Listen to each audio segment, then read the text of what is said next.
Since this American Idol season began, I have never listened to or talked about John Foster.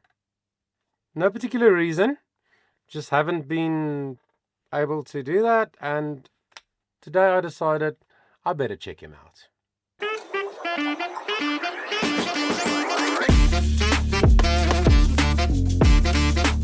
Yes! I love him so much! Cool voice, again connected, but much more breath flowing. You don't want a mic stand just hanging around. They keep me where the light is. Yeah.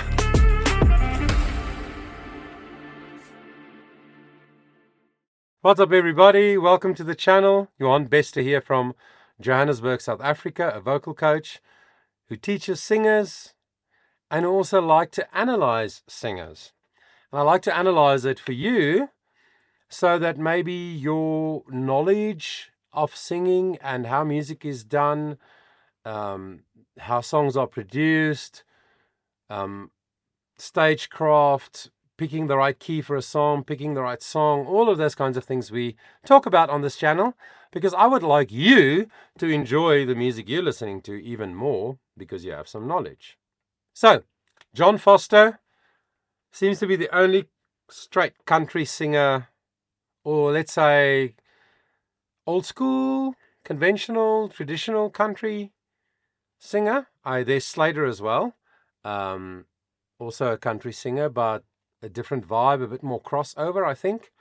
Whereas John here is a fair income, like the Australians would say, a true blue, a real country singer. So let's check out his cover of Neon Moon, the famous song by Brooks and Dunn.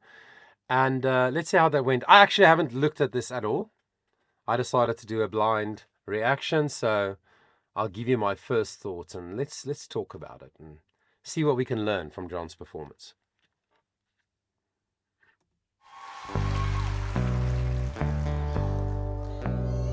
When the sun goes down on my side of town, that lonesome feeling comes through my door, and the whole world turns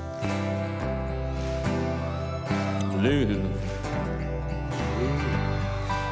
And I think of two young lovers running wild and free.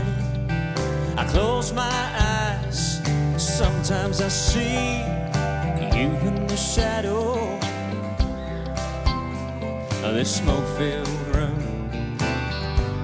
Oh, but I'll be alright as long as there's light from a neon moon. Okay, so firstly he picked the key of G major, and which I think is a good key for him for the song.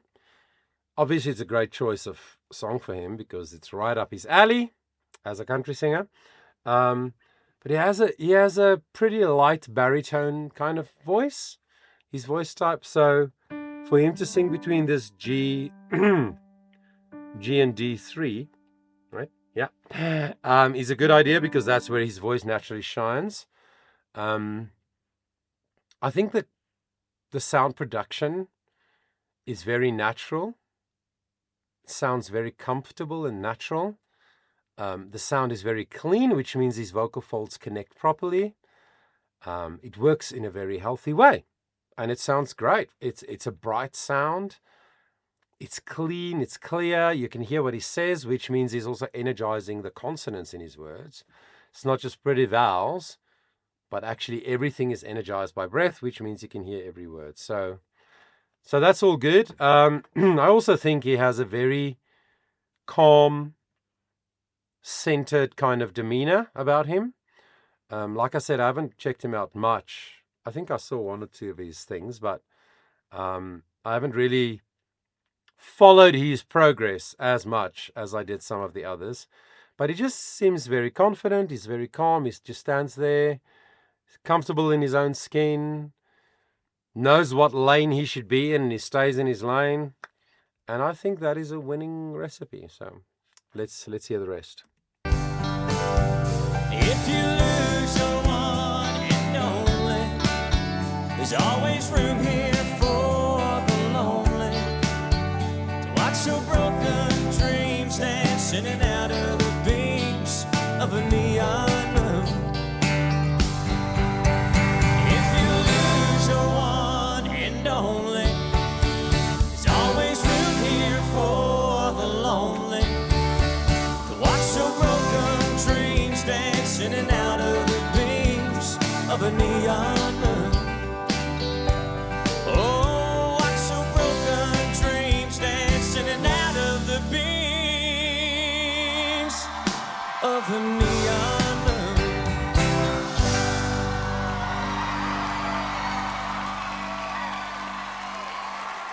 Nice. Yeah.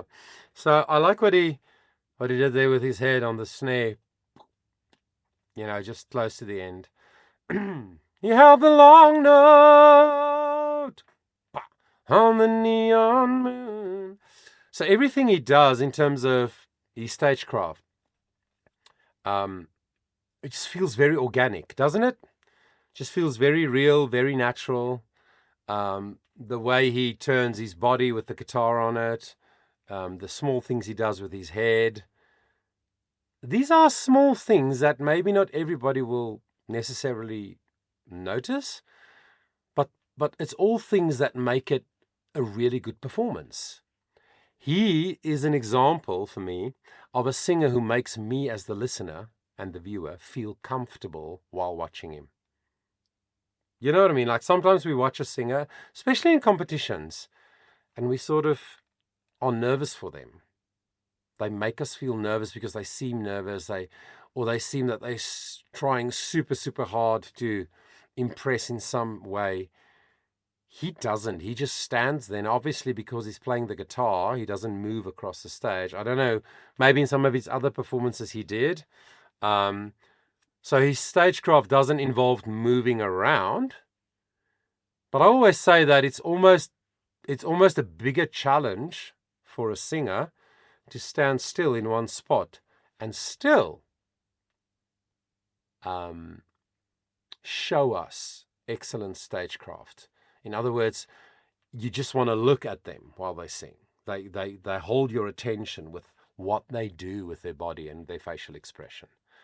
So yeah, I think it's a great job. I think he's probably going to go even further. This is now the top 14 performance from last week. Today is the 28th of April, 2025. So this is the top 14 performance. So soon it's going to be top 12, 10, etc. And I think he might go to like top 5, top 3 even, because I think the voting audience in the States, a lot of them love this style of music, the people who vote. So I think he can go far, and I think he deserves to. My only small note that I have is in this performance, he's not pushing any boundaries. He's not daring. He's playing it safe. He does it really well. Please don't see this as a negative. What he did there was exactly what it should be, and he did it really well. But I'm just wondering whether he could find ways to push the boundary a little bit, to get himself a little bit outside of his comfort zone, still staying true to his voice type, to his personality, and to the choice of songs, but just maybe stretch himself, push himself a little bit. I think that'll do him good in this competition. What do you think? I would love to hear from you. Love reading your comments. Really do appreciate all the comments, as do I appreciate it when you subscribe. It's free. It only takes a second, so please do that. It'll help the channel a lot, and I would really appreciate it. But thank you for spending the time with me.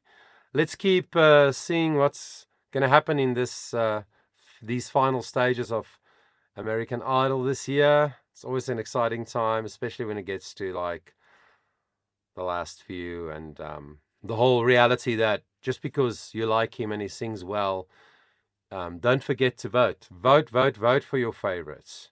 Ultimately, the person who gets the most votes will win. Not always the best singer or the best performer, but the person that people connect with, and that they show that they connected with them by voting. So please do that. Until next time, I want you to remember that your voice matters.